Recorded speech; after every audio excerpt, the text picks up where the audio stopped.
संपदा त्याग आणि शांती योग्याची संपदा त्याग आणि शांती योग्याची संपदा त्याग आणि शांती वयलोकी कीर्ती सोळा मान वयलोकी कीर्ती सोळा मान रावरी जायाचे उसरे रावरी जायाचे उसने उभयलोकी कीर्ती सोळा मान उभयलोकी कीर्ती सोळा मान रावरी जयाचे उसने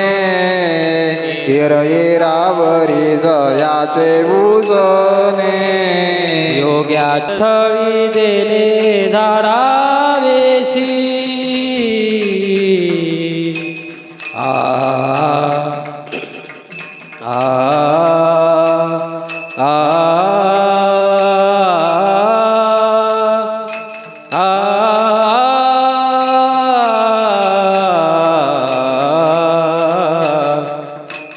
भाग्यस्थळी जेने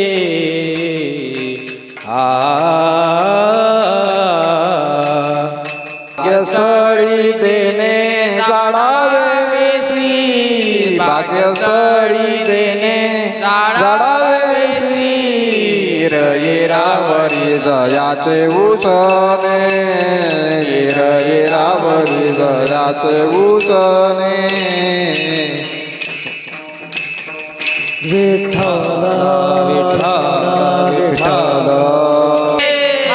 ज्ञानेश्वर महाराज की जय जगद्गुरु तुकाराम महाराज की जय महाराज की जय विठ्ठल विठ्ठल विठ्ठल विठ्ठल विठ्ठल ची संपदा त्याग आणि शांती योग्याची संपदा त्याग आणि शांती उभयलोकी कीर्ती सोहळा मान येरावरी जायाचे उसने भाग्यस्थळी देणे झाडावेसी केलिया फावला ठाईचा तोला हो कृष्णेचा हो कहावितो तुका मने लाभ अकर्तव्या नावे शिवपद जिने भोगी जेल येरावरी जायाचे उसने भाग्यस्थळी देणे झाडावेसी विठ्ठल हे ज्ञानेश्वरा नमो ज्ञानेश्वरा नमो ज्ञानेश्वरा नमो ज्ञानेश्वरा नमो ज्ञानेश्वरा नमो ज्ञानेश्वरा नमो ज्ञानेश्वरा नमो ज्ञानेश्वरा नमो ज्ञानेश्वरा नमो ज्ञानेश्वरा नमो ज्ञानेश्वरा निवृत्ती उदारा सोपान देवा निवृत्ती उदारा सोपान देवा निवृत्ती उदारा सोपान देवा निवृत्ती उदारा सोपान देवा बाई नमो त्रिभुवन पावनी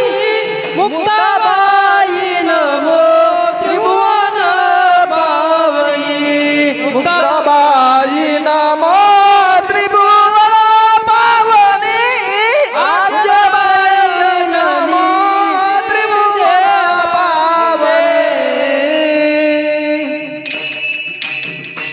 नमो सद्गुरु तुकया ज्ञानदीपा नमो सद्गुरु सच्चिदानंद रूपा नमो सद्गुरु भक्त कल्याण मूर्ती नमो सद्गुरु भास्करा पूर्ण कीर्ती विठ्ठल विठ्ठल संपदा त्याग आणि शांती उभयलोकी कीर्ती सोहळा मान प्रस्तुत प्रस्तुत या अभंगातून जगद्गुरु तुकोबाराय योगी पुरुषाच्या जीवनातील संपत्ती वर्णन करतात. विठ्ठल विठ्ठल विठ्ठल. अभंगावर बोलण्यापूर्वी अल्पसा परिहार द्यायचा तो असा. कैवल्य साम्राज्य चक्रवर्ती श्री ज्ञानोबा यांच्या समाधी सोहळ्यानिमित्त चालू असलेला हा अखंड हरिनाम सप्ताह तथा ग्रंथराज ज्ञानेश्वरी पारायण आणि या ग्रंथराज सप्ताहातील तृतीय दिवसाची सेवा दादांच्या आदेशाने माझ्याकडे प्राप्त झाली. तसंच उपस्थित सर्व टाळकरी वारकरी पकवाज वादक असतील सर्व भाविक भक्तांच्या चरणी एकदा विनम्र अभिवादन करतो आणि संकल्पित वेळेमध्ये मी अभंगावर विवेचन करण्याचा प्रयत्न करतो. विठ्ठल विठ्ठल विठ्ठल. जीवनातील संपत्ती सांगतात. बघा, जीवनामध्ये संपत्ती फार महत्वाची आहे. आपल्याला व्यावहारिक दृष्टीने आपला उत्कर्ष व्हावा किंवा पारमार्थिक दृष्टीने आपला उत्कर्ष व्हावा असं जर वाटत असेल तर जीवनामध्ये संपत्ती अतिशय महत्वाची आहे. व्यवहारामध्ये सुद्धा संपत्ती लागते आणि परमार्थामध्ये सुद्धा संपत्ती लागते. फरक एवढाच आहे की व्यवहारामध्ये जी संपत्ती लागते तिला भौतिक संपत्ती म्हणतात आणि परमार्थामध्ये जी संपत्ती लागते तिला आध्यात्मिक संपत्ती म्हणतात. विठ्ठल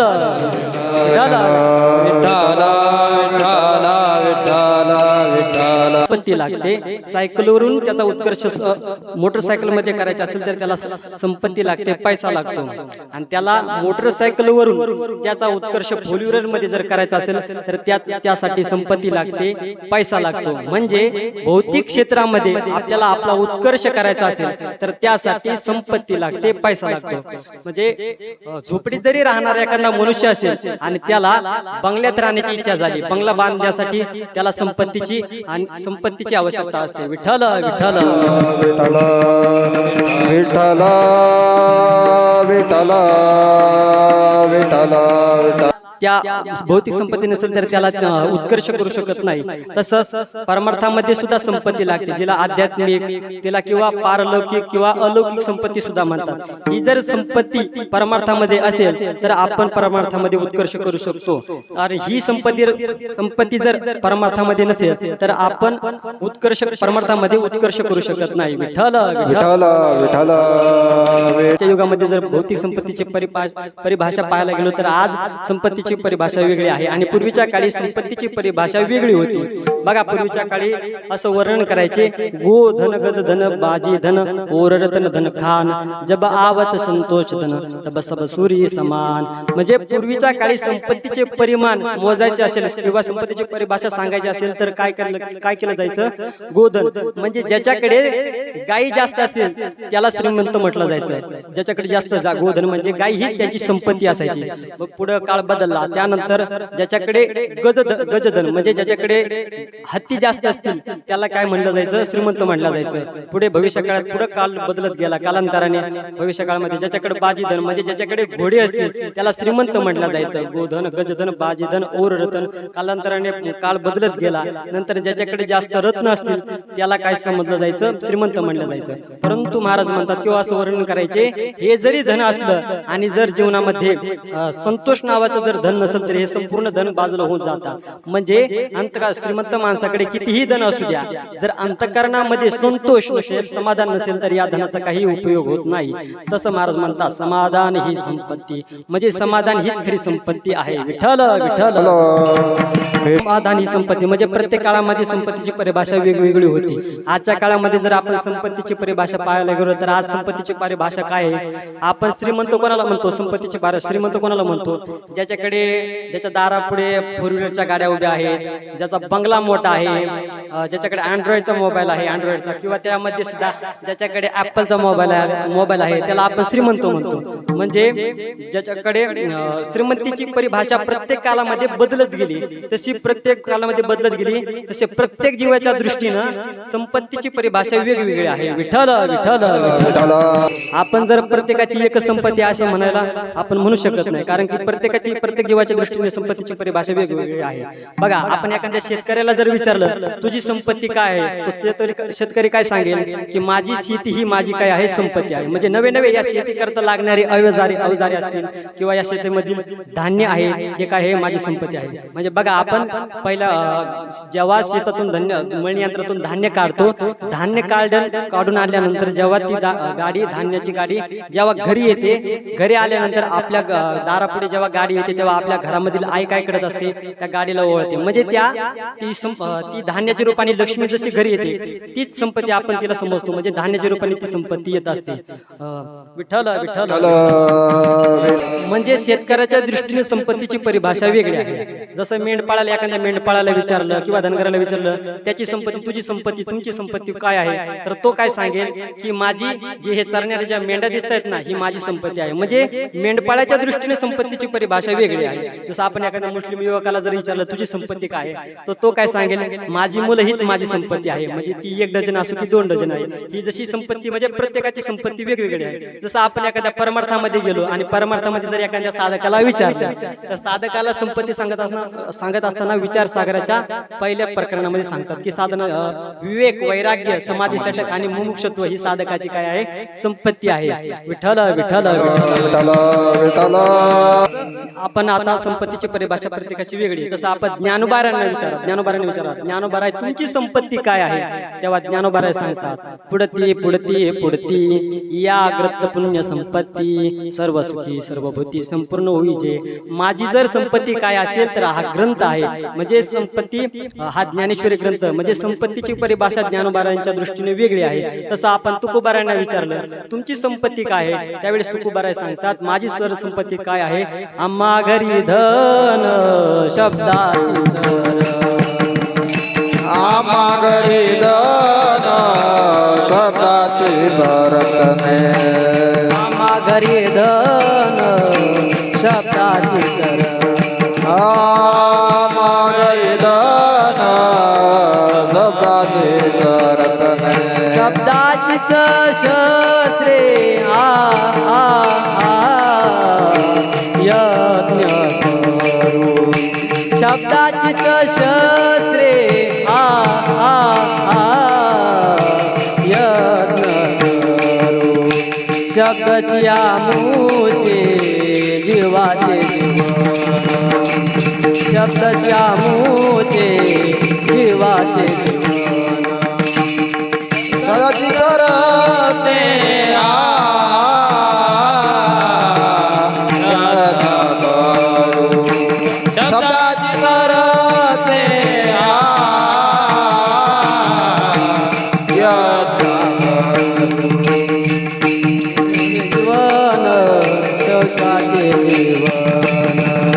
शब्दाची आमोचे जीवाचे जीवन. भाषा आहे काय आहे, जगद्गुरु तुकोबाराय सांगतात आम्हा घरी धन शब्दाचीच रत्ने, शब्दाचीच शस्त्र यज्ञ करू. आमच्या घरामध्ये जर धन काय असेल तर शब्दच हे काय आहे, धन आहे. धन शब्दच आहेत आणि शस्त्र ही शब्दच आहे. म्हणजे आमच्या घरील संपत्ती जर काय असेल तर शब्दच ही संपत्ती आहे. म्हणजे तुकोबारायांच्या दृष्टीने संपत्तीची परिभाषा वेगळी आहे. तसं प्रत्येक जीवाच्या दृष्टीने पाहायला गेलं तर संपत्तीची परिभाषा भिन्न भिन्न आहे. तसं जगद्गुरु तुकोबारायांना विचारलं तुम्ही सर्वांची संपत्ती सांगितली, पण ज्या योगाचं आपल्याला वर्णन करायचंय त्या योगाची संपत्ती काय आहे, त्यावेळी जगद्गुरु तुकोबाराय सेवेकरता घेतलेल्या अभंगाच्या प्रथम चरणात सांगतात, योग्याची संपदा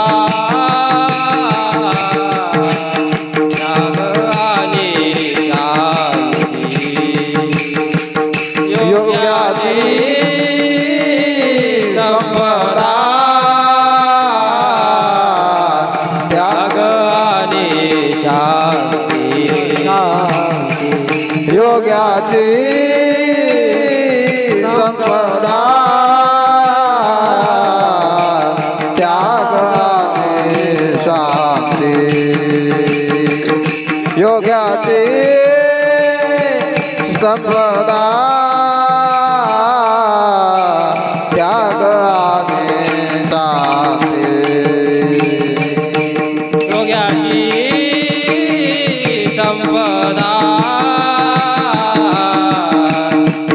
आणि शांती,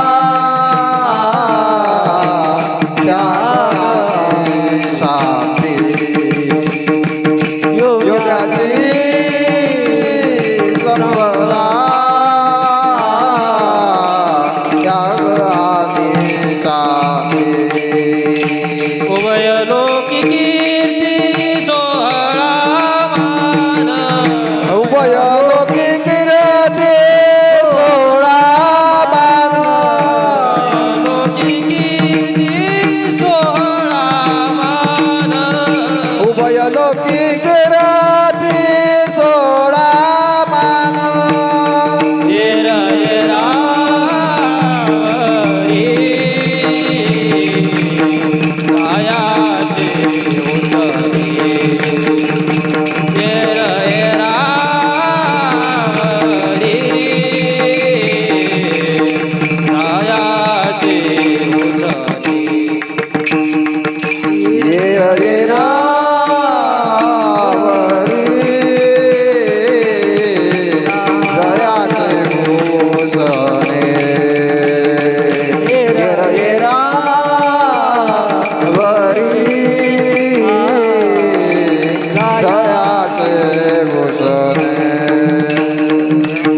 योग्याची संपदा जगाची शांती कीर्ती सोहळा मान उभय लोकी कीर्ती सोहळा मान योग्याची सदा जगाची शांती उभय लोकी कीर्ती सोळा मान उभय लोकी कीर्ती सोळा मान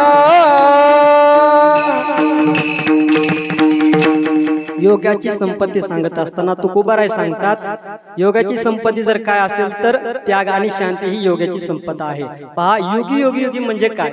योगी म्हणजे योगी शब्दाचा प्रामुख्याने दोन अर्थाने शब्द योगी शब्दाचा दोन अर्थाने अर्थ करू शकतो आपण दोन ह्याने विठ्ठल विठ्ठल विठ्ठल शब्दाचा दोन अर्थ करू शकतो. दोन शब्द योगी शब्दाचा दोन अर्थ करू शकतो.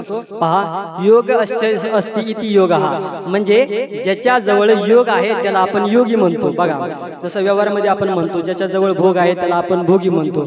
ज्याच्याकडे भरपूर रोग आहेत त्याला आपण रोगी म्हणतो. जसं ज्याच्याकडे आपण क्रोध आहे तसं त्याला आपण काय म्हणतो क्रोधी म्हणतो. तसं ज्याच्याकडे योग आहे तसं योग म्हणजे कोणताही योग घ्या. जसं भगवद्गीतेमध्ये सांगितलं समत्वम योग उच्यते म्हणजे समत्व नावाचा योग जरी घेतला म्हणजे ज्याच्याकडे योग आहे त्याला योगी असं म्हणतात. विठ्ठल विठ्ठल. दुसरा प्रकार सांगायचं झालं तर योगी शब्दाचा अर्थ योगी योगी योगी म्हणजे काय? योगी म्हणजे जो देवास योजिजती नावाचा एक धातू आहे ज्यापासून योगी हा शब्द तयार झालेला आहे. युजिजिती म्हणजे काय?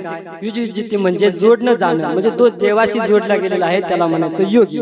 मग जो देवाशी जोडला गेला म्हणजे व्यवहारामध्ये पण आपण म्हणतो ना की आज पहा काय योगायोग आहे की तुमची ना आमची काय झाली भेट आहे म्हणजे जो देवाशी जोडला गेलेला आहे त्याला आपण काय म्हणतो योगी म्हणतो. विठ्ठल विठ्ठल. योगी शब्दाचा अर्थ सांगताना दोन प्रकाराने सांगतात. एक योग युगजिती नावाचा धातू आहे त्याप्रमाणे जोडलं जातं म्हणजे जो भगवान परमात्म्याशी जोडला गेलेला आहे त्याला योगी असे म्हणतात. मग भगवान परमात्म्याशी कसा जोडलेला गेलेला आहे बघा विठ्ठल विठ्ठल. गोष्टी कोणत्या तर ज्ञानोबाराय सांगतात जीव परमात्मा दोन्ही बैसोनी एकासनी जयाच्या हृदय भुवनी विराजती म्हणजे ज्याच्या हृदय जीव आणि परमात्मा ज्याच्या हृदय भुवनामध्ये एकत्रित झालेले आहेत एकत्रित आलेले आहेत त्याला म्हणायचं योगी. ऐसा योग समृद्धी जो होनी निरवुद्धी अर्पी मनोबुद्धी माझ्या ठाई ज्याने मनबुद्धी भगवान परमात्म्याच्या ठिकाणी अर्पण केलेली आहे त्याला म्हणायचं योगी. पुढे भगवंत सांगतात ऐसा अर्जुना गा भक्तो तोची योग तोची मुक्तो तो वल्लभा मी कांतो ऐसा पढे. अर्जुना तोच भक्त आहे आणि तोच मुक्त आहे आणि तोच योगी आहे असं त्याचं वर्णन केलेलं आहे. विठ्ठल विठ्ठल. परमात्म्याशी ज्याचं जोडलेलं आहे ज्याच्या भगवान परमात्म्याशी एक झालेलं आहे म्हणजे ज्या ज्या क्रियेच्या माध्यमातून जो भगवान परमात्म्याशी जोडलेला आहे त्याला तसं तसं नाव आलेलं आहे. बघा अर्जुन गीतेच्या पहिल्या अध्यायामध्ये रडला म्हणजे रडणाऱ्या अर्जुनाला भगवंताने तत्वज्ञानाचा उपदेश केला. अर्जुन जर रडला नसता तर तो आम्हाला रडावं लागलं असतं. म्हणजे रडणाऱ्या अर्जुनाला सुद्धा तत्वज्ञान भगवंताने गीता सांगितले म्हणजे अर्जुनाचं रडणं सुद्धा योग आहे. बघा तत्वज्ञानाच्या माध्यमातून अर्जुन हा देवाशी जोडला गेला. जोडलं गेलं म्हणजे त्याचं रडणं सुद्धा योग आहे. अर्जुन विषाद योगो नाम प्रथमोध्याय. अर्जुनाचा विषाद सुद्धा काय रडणं सुद्धा योग आहे. तसं ज्या ज्या क्रियेच्या माध्यमातून तो भगवान परमात्म्याशी जोडला गेला त्याला वेगवेगळे नाव आले. जसं भक्तीच्या मार्गातून जो देवाशी जोडला गेला त्याला भक्तियोगी म्हणतात. तसं ज्ञानाच्या माध्यमातून जो भगवान परमात्म्याशी जोडला गेला त्याला ज्ञानयोगी म्हणतात. कर्माच्या माध्यमातून जो भगवान परमात्म्याशी जोडला गेला त्याला कर्मयोगी म्हणतात. आणि अष्टांग योगाच्या माध्यमातून जो भगवान परमात्म्याशी जोडला गेला त्याला अष्टांग योगी म्हणतात. असं प्रत्येक योगी ज्या माध्यमातून भगवान परमात्म्याशी जोडला गेला त्याला तशी नावं आली. विठ्ठल विठ्ठल विठ्ठल योगी आहेत. म्हणजे प्रत्येक जसं देव भगवान परमात्म्याशी जोडले गेले तसं योगी त्या माध्यमातून त्याला योगी नाव आले. तसं योगाची संपदा त्याग आणि शांती म्हणजे ह्या प्रत्येक योगाला त्याग हा करावा लागतो. बघा त्याग करताना कर्मयोगाला पण त्याग करावा लागतो. हठयोगाला म्हणजे प्रत्येक कर्मयोगी घ्या, हठयोगी घ्या, ज्ञानयोगी घ्या, या प्रत्येकाला त्याग करावा लागतो. कर्मयोगाला कोणता त्याग करावा लागतो तर कर्मयोगाला त्याग करत असताना ज्ञानोबा सांगतात तैसा कर्तृत्वाचा मधो आणि फलासक्ता स्वास्वादो या दोन्हीचे नाव बंधो कर्माचा की. म्हणजे कर्तृत्वाचा मत आणि फलाची आसक्ती या दोन गोष्टीचा कर्मयोगाला त्याग करावा लागतो. तेव्हा त्याला कर्मयोगी म्हणतात. विठ्ठल विठ्ठल. भक्तियोगाला त्याग केल्याशिवाय त्याला भक्तियोगी म्हटलं जात नाही. मग भगवान परमात्म्याला कोणती भक्ती आवडते तुकाराम महाराज म्हणतात संकल्पावे माया संसाराची संकल्पावे माया संसाराचे संकल्पावे माया संसाराचे संकल्पावे माया. हेची तोर भक्ती आवडते देवा भक्ती आवडते देवा. हेची तोर भक्ती आवडते देवा भक्ती आवडते देवा. संकल्पावी माया संसाराची संकल्पावी माया संसाराची संकल्पावी माया संसाराची संकल्पावी माया. म्हणजे कर्मयोगाला सुद्धा त्याग सांगितलाय, भक्तियोगाला सुद्धा त्याग सांगितलाय, हठयोगाला तर त्याग सांगितला. ज्ञानोबारक म्हणतात तहानीची प्यावे भुकलिया भुकची कावे ओ रात्र व्हावी मवा वारा. हठयोगाला तर पाण्याचा जेवणाचा म्हणजे हठयोगाला तर ह्याचा त्याग सांगितलेला आहे. म्हणजे त्याला हठयोगी होण्यासाठी या पाण्याचा आणि जेवणाचा सुद्धा त्याग सांगितला आहे. हठयोगी झाला. आता उरला ज्ञानयोगी. ज्ञानयोगाला कोणता त्याग सांगितला तर ज्ञानयोगाला ज्ञानोबाराय म्हणतात तैसे विरक्ती वाचून काही ज्ञानाशी तज्ञेची नाही हे विचारून काही. विठ्ठल विठ्ठल. ज्ञानयोगाला सुद्धा कोणता त्याग सांगितला तर विरक्ती वाचून त्याला विरक्ती कशी तर ज्ञानोबाराय सांगतात जैसे रांधली रस सोय जे विषय रांधली रस सोय तो जेवणारा ताटची सांडू जय विरक्ती जे विषय सांडली रस सोय जो जेवणारा ताटची सांडून जाई जे अपर्य तशी संसार या समजता जाणी जे जे अनित्यता ते वैराग्य दौडिता पाठी लागे. विठ्ठल विठ्ठल.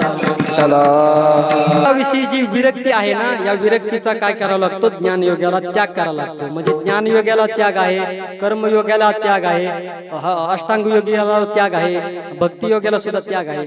हा त्याग प्रत्येकाचा त्याग आहे. पण हा त्याग प्रत्येकाचा त्याग आहे तर पण योगाला कोणता त्याग हे सगळ्यांचा त्याग सांगितला. आता योगाचा त्याग कोणता आहे तर विठ्ठल विठ्ठल त्याग सांगत असताना पहिला त्याग सांगितला विषयाचा त्याग. बघा विषयाचा त्याग मुख्य आधी विषय त्याग विधी भाग पाळणे विधी भाग पाळणे विधी भाग पाळणे मुख्य आदी विषय त्याग विधी पाळणे विधी आय पाळणे विधी आय पाळणे. म्हणजे त्याग त्याग करत असताना त्यागाच्या पायऱ्या पायऱ्याने त्याग करावा लागतो. पहिला विषयाचा त्याग. विषयाचा त्याग केल्यानंतर हे विषय कसे माणसाला बंधनात पाडतात, म्हणजे कसे नाडतात, तर हे विषय कोणते, तर शब्द स्पर्श रूप रस गंध हे विषय आहे. आणि हे साधकाला काय करतात, बंधनात पाडतात. नाथ महाराज म्हणतात जे अवश्य साधकांना नाडिती जे विषय का जे विषय पाच आहाती ते अवश्य साधकांना नाडिते. म्हणून निधी लागो प्रति कवनी रीते पा विठ्ठल विठ्ठल. जर त्याग कोणता सांगितला असेल तर विषयाचा त्याग करायला सांगितलाय. आणि दुसरा त्याग सांगितला विकाराचा त्याग. तुकोबाराय सांगतात विकाराचा त्याग कुठं सांगितलं, तर विकाराचा त्याग सांगितला. त्रिविधम नरकस्येदम द्वारम नाशतम आत्मनः काम क्रोधस्तथा लोभ तस्मादित त्रयम च त्यजेत.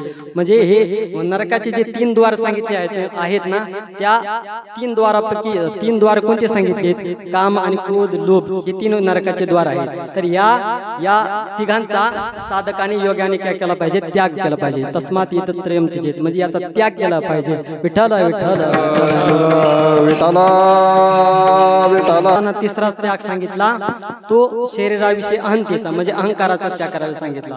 अहंकाराचा त्याग केला की बाकी त्याग करायची काही गरज नाही. बाकी त्याग करत ज्ञानोबाराय सांगतात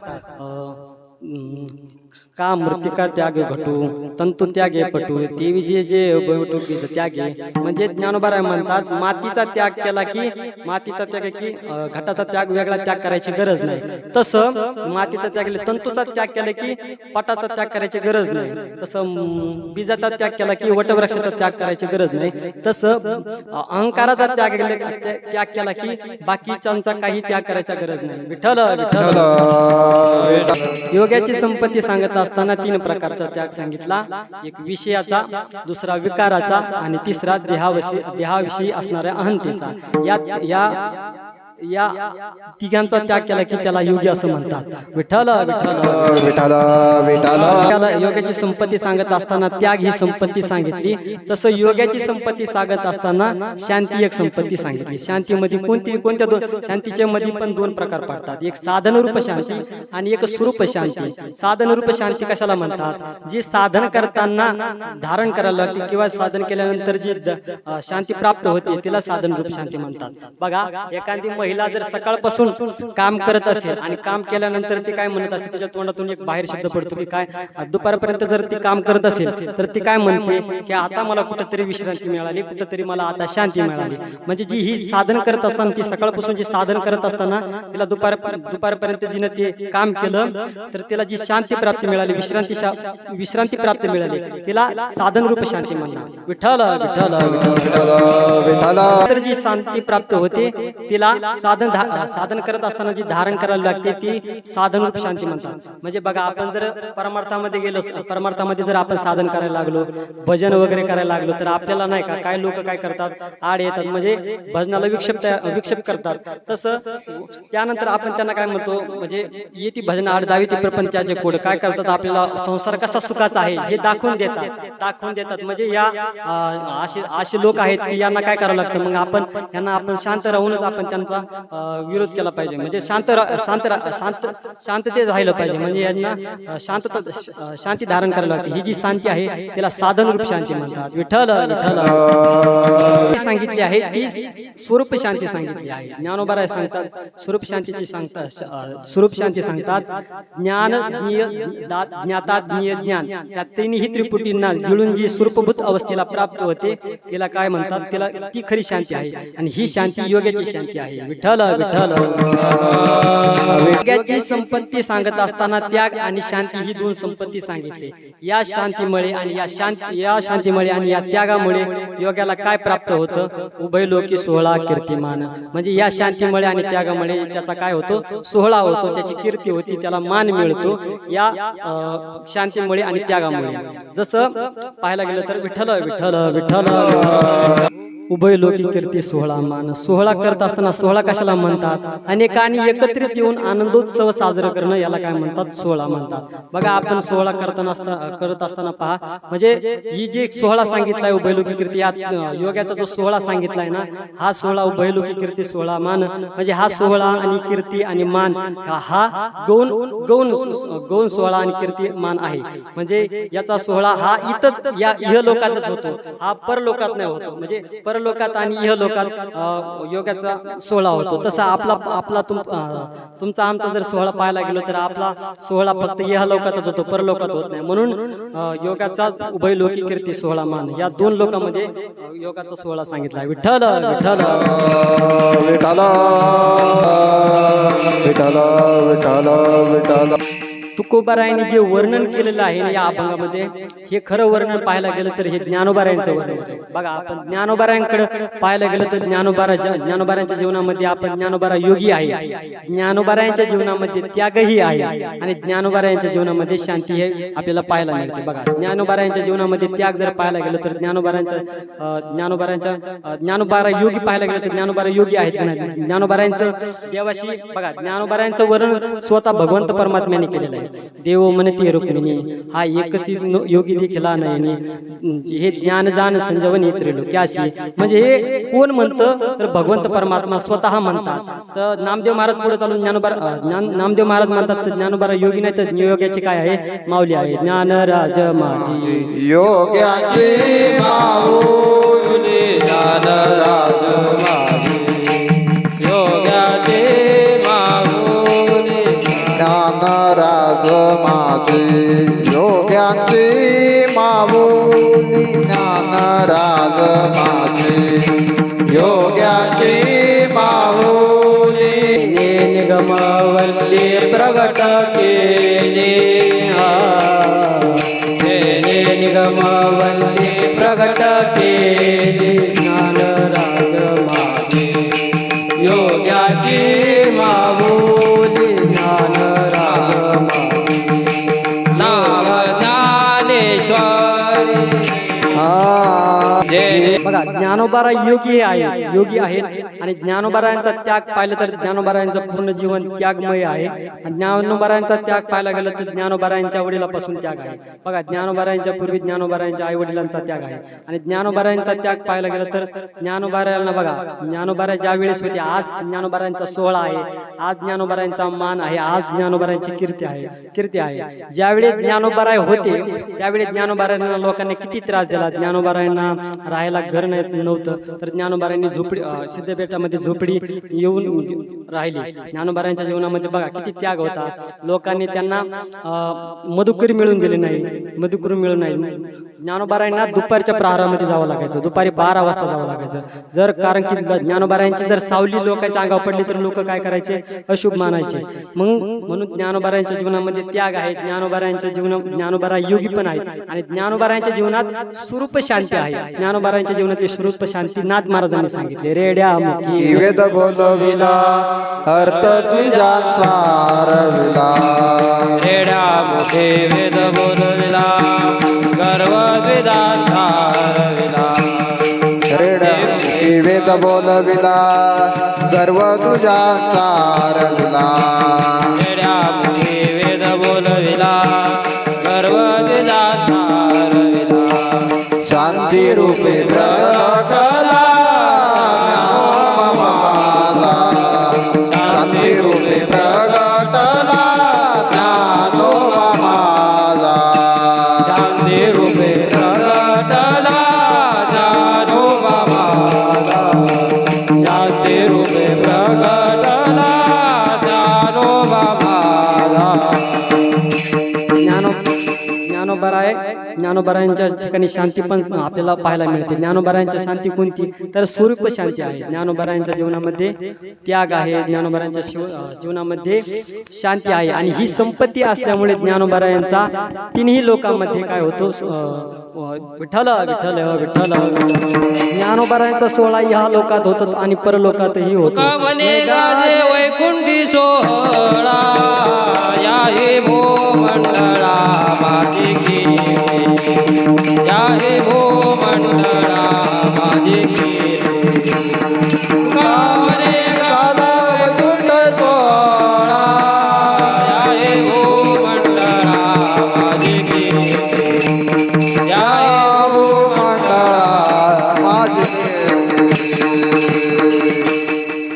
ज्ञानोबारायांची इह लोकात सुद्धा सोहळा आहे आणि परलोकात हे सोहळा आहे. ज्ञानोबारायांचा बघा आपण जयंतीचा सोहळा साजरा करतो, ज्ञानोबारायांचा संजीवन समाधी सोहळा साजरा करतो, ज्ञानोबारायांचा पालखी पण सोहळा आहे. बघा ज्ञानोबारायांच्या जीवनामध्ये हे ज्ञानोबारायांचं काय आहे, सोहळा आहे. आणि ज्ञानोबारायांचा मान पाहायला गेलं तर बघा आपण ज्ञानोबारायांचा मान पाहायला गेलं तर आपण पंढरपुरामध्ये भगवंताचं जेव्हा विठ्ठलाचं जेव्हा दर्शन घेतो तर आपल्याला 24 दिवसभर आपल्याला काय थांबावं लागतं.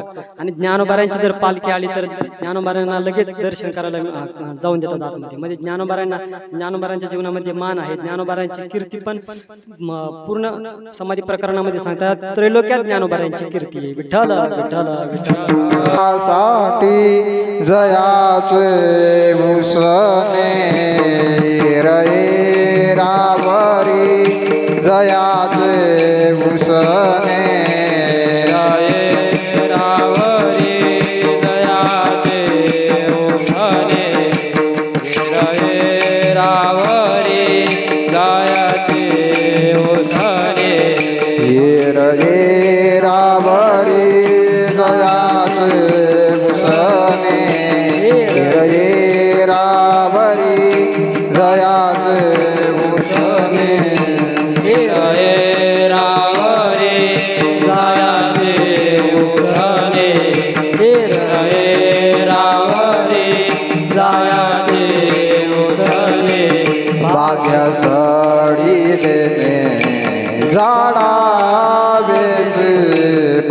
सड़ी देने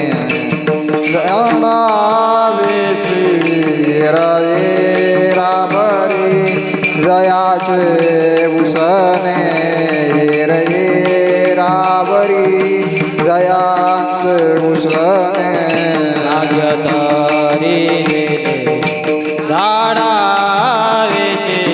भाग्यतारी झाडा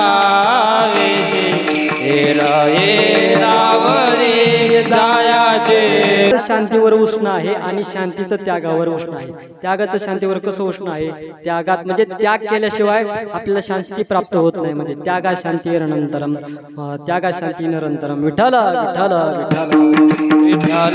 विठ्ठल मंदिरात जरी गेलं तरी आपल्याला चेक केलं जातं, म्हणजे आपले तपास झाडा घेतला जातो. तसं भाग्यस्थळावर जायचं तर तिथं पण आपल्याला का नाही कर्माचा अहंतेचा झाडा द्यावा लागतो. मग भाग्यस्थळी देणे झाडा वेसी येरावरी जायाचे उसने भाग्यस्थळी देणे झाडा वेसी. विठ्ठल विठ्ठल योग्याने काय केलं, लाहो केला हे अभंगाच्या तिसऱ्या चरणात सांगतात. विठ्ठल विठ्ठल भावाला ठाईचा तोला हो केलिया पावला ठाईचा तोला हो केलिया पावला ठाईचा तोला हो केलिया पावला ठाईचा तोला हो केलिया पावला ठाईचा तोला हो केलिया पावला ठाईचा तोला हो केलिया पावला ठाईचा तोला ठाईचा तोला तृष्णेचा तो का हो कावी तो तृष्णेचा तो का हो कावी तो येरावरी जायाचे उसने येरावरी जायाचे उसने तृष्णेचा तो का हो कावी तो तृष्णेचा तो का हो कावी तो येरावरी जायाचे उसने येरावरी जायाचे उसने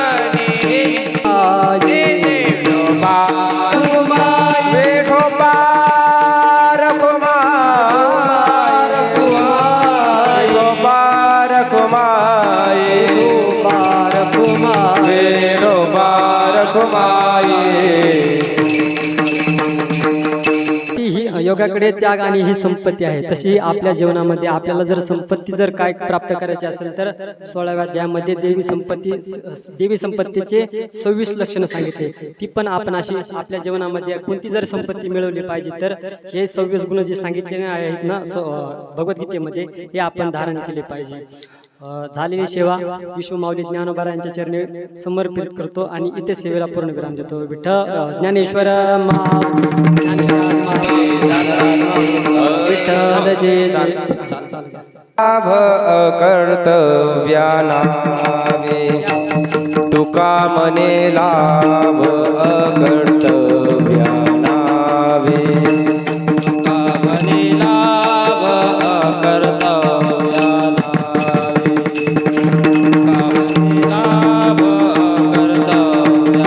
नावे तुका मने लाभ अकर्तव्या नावे तुका मने लाभ कर्तव्या नावे शिवपद जीवे भोगी जेल शिवपद जीवे भोगी जेल शिवपद जीवे भोगी जेल एर एरावरी जायांचे उसने एर एरावरी जायांचे उसने शिवपद जीवे भोगी जेल शिवपद जीवे भोगी जेल शिवपद जीवे भोगी जेल एर एरावरी जायाचे उसने एर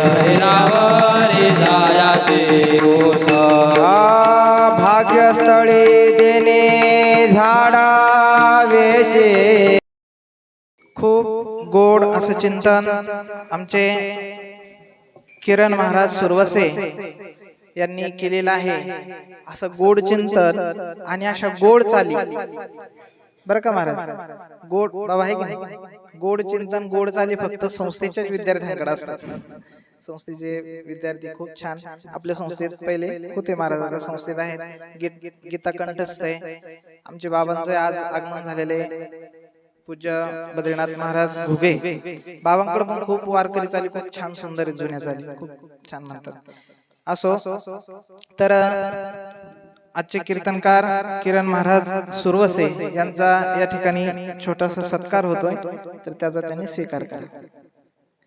व्यासपीठ सुद्धा महाराज खूप छान चालवतात. सकाळी लोकांनी सांगितलं की खूप सुंदर म्हणजे शांततेत पारायण होतं, सगळ्यांना वाचता येतं असं. या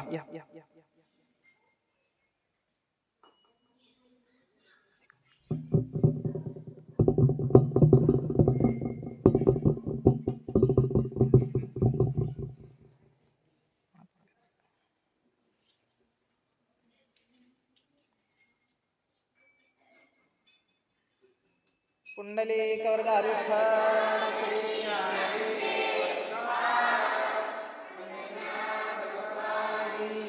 माऊली ज्ञानेश्वर महाराज सद्गुरु जोग महाराज की जय.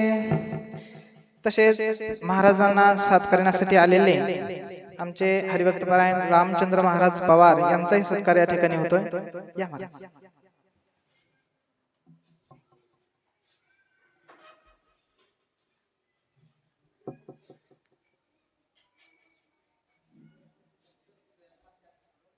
कुंडली कवरदार विठ्ठल श्री ज्ञानदेव. त्याच्यानंतर गोपाल महाराज केने यांचाही सत्कार या ठिकाणी होते. त्याचा सन्निधान.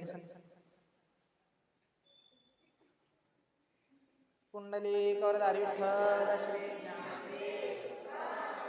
हरिनाथ भगवान की.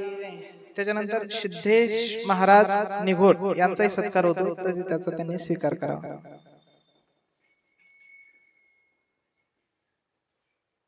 कुंडली कवरदार विठ्ठल हरिनाथ भगवान की. याच्यानंतर साई प्रसाद महाराज दासरवाड यांचाही सत्कार होतोय तरी त्याचा त्यांनी स्वीकार करावा. कुंडली कवरदार विठ्ठल श्री भगवान की जय. माऊली ज्ञानेश्वर महाराज. तसेच आजचे जे अन्नदाते आहेत, सकाळचे नाश्त्याचे अन्नदाते श्री अच्युतराव माणिकराव तौर लिंबी यांचा नाश्ता होता आणि दुपारची पंगत गणेश फकीराव वाल आणि प्रकाश जयसिंग मेहर यांची दुपारची पंगत होती. त्याच्यानंतर दत्तात्रय विठ्ठलराव तौर लिंबी यांची आज सायंकाळची पंगत आहे. तरी त्या सर्वांचे धन्यवाद, आभार.